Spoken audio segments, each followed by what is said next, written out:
महानगरपालिकेच्या नागरी मित्र पथक आणि महाराष्ट्र प्रदूषण मंडळाच्या संयुक्त पथकाने गुरुवारी रेल्वे स्टेशन परिसरात विविध आस्थापना, दुकान, हॉटेल्स येथे कॅरीबॅगची तपासणी करून प्रतिबंधित असलेल्या कॅरीबॅग वापरणाऱ्यांविरोधात कारवाई करून दंड आकारला आहे।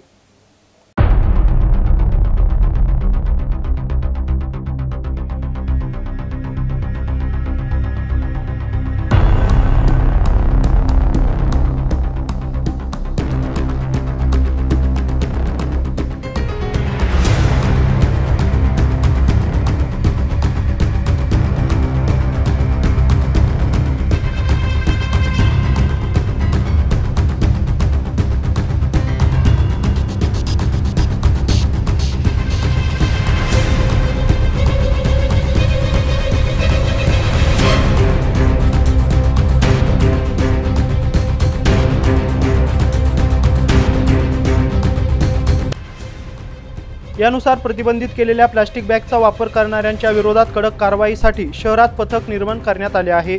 यानुसार गुरुवारी महाराष्ट्र प्रदूषण मंडळाच्या रेल्वे स्टेशन पथक क्रमांक 8 आणि 9 येथील महानगरपालिका नागरी मित्र पथकांनी संयुक्तरित्या कारवाई करत रेल्वे स्थानक परिसरातील हॉटेल, दूध डेअरी आणि इतर ठिकाणी अशा जवळपास 13 आस्थापनांची चौकशी केली असता यावेळी 5 दुकानात कॅरीबॅग आढळून आल्या। त्या जप्त करत दुकान मालकांकडून 6,000 रुपयांचा दंड आकारण्यात आला आहे।